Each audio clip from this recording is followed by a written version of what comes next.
Delhi liquor కేసులో CBI పిటిషన్పై విచారణ వాయిదా పడింది. కేజ్రీవాల్, సిసోడియా, కవిత సహా 23 మందికి నోటీసులు ఇచ్చిన ఢిల్లీ హైకోర్టు తదుపరి విచారణను ఈ నెల 16కు వాయిదా వేసింది. ట్రయల్ కోర్టు తీర్పుతో సీబీఐపై చేసిన వ్యాఖ్యలపైన స్టే ఇచ్చింది. సీబీఐ తరపున తుషార్ మెహతా వాదనలు వినిపించారు. అప్రూవర్ల విచారణ పూర్తయిందని 164 మంది స్టేట్మెంట్లు రికార్డు చేశామన్నారు. విజయ్ నాయర్ ముడుపుల వ్యవహారంలో కీలక పాత్ర పోషించాడని వాదించారు. దర్యాప్తులో సేకరించిన మెయిల్స్, వాట్సాప్ చాట్ ఆధారాలను ట్రయల్ కోర్టు పట్టించుకోలేదన్నారు తుషార్ మెహతా.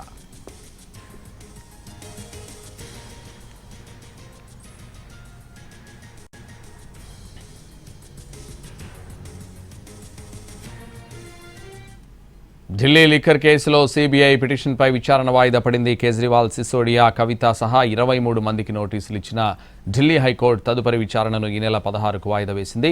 ట్రయల్ కోర్టు తీర్పులో సీబీఐపై చేసిన వ్యాఖ్యలపైన స్టే ఇచ్చింది. ఇదే విషయానికి సంబంధించి మరింత సమాచారం ఢిల్లీ నుంచి మా ప్రతినిధి రాజు లైవ్లో అందిస్తారు. రాజు,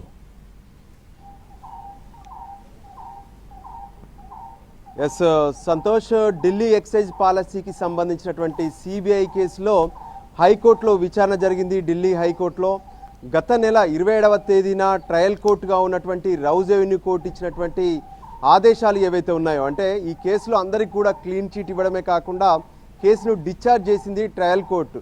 అయితే ట్రయల్ కోర్టు ఎక్కడా కూడా ఈ కేసుకు సంబంధించినటువంటి ఆధారాలను పట్టించుకోలేదు. అంతేకాదు, పైగా ఏదైతే సిబిఐ అధికారులపైనే చర్యలు తీసుకోవాలంటూ కూడా ట్రయల్ కోర్టు ఆదేశించింది. సో ఇది పూర్తిగా కూడా సరైంది కాదు అంటూ సిబిఐ హైకోర్టును ఆశ్రయించింది. అయితే హైకోర్టులో కొద్దిసేపటి క్రితమే విచారణ జరిగింది. ఈ సందర్భంగా సిబిఐ తరపున solicitor general of India Tushar Mehta తన వాదనలు వినిపించారు. ముఖ్యంగా దేశ రాజధానిలో జరిగినటువంటి స్కామ్ల్లో అతిపెద్ద స్కామ్ ఢిల్లీ ఎక్సైజ్ పాలసీకి సంబంధించినటువంటి స్కామ్. ఇందులో పెద్ద ఎత్తున దాదాపు 100 కోట్ల రూపాయల ముడుపులు చేతులు మారాయి. దానికి సంబంధించినటువంటి పూర్తి ఆధారాలను శాస్త్రీయంగా సిబిఐ అన్ని వివరాలను కూడా సేకరించింది. అంతేకాదు 164 స్టేట్మెంట్లను కూడా రికార్డ్ చేశారు. అప్రూవర్లకు సంబంధించినటువంటి స్టేట్మెంట్లను సైతం రికార్డ్ చేశారు. సో వీటిని ఏవి కూడా పట్టించుకోకపోవడమే కాకుండా దాదాపు 170 సెల్ ఫోన్లను పూర్తిగా నాశనం చేశారు. ఎవరైతే ఇందులో నిందితులుగా ఉన్నారో వాళ్ళందరూ నాశనం చేసినప్పటికీ కూడా వాట్సాప్ల ద్వారా, మెయిల్స్ ద్వారా వచ్చినటువంటి డాటాను మొత్తం కూడా అన్ని రకాలుగా సైంటిఫిక్గా సేకరించి వాటన్నిటినీ కోర్టు ముందు పెట్టాము.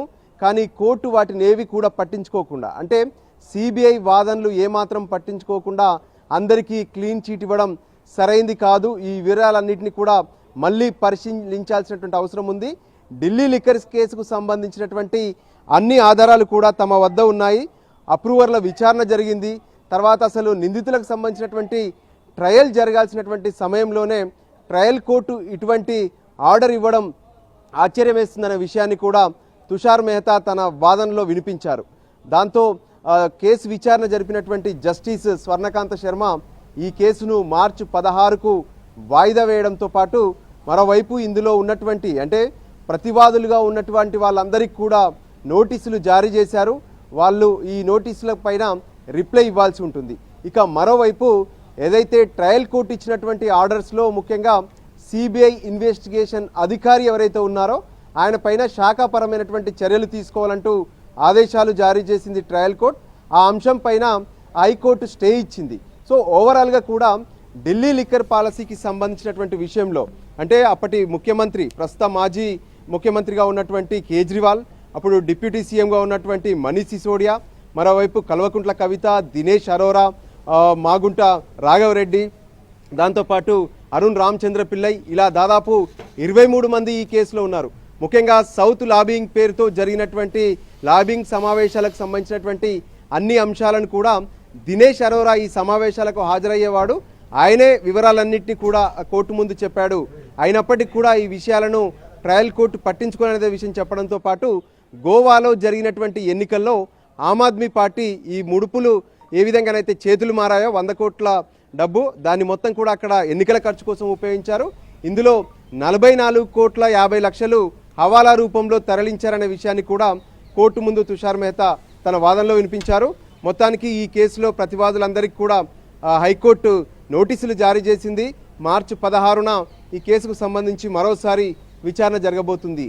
Santosh. Right, thank you Raju.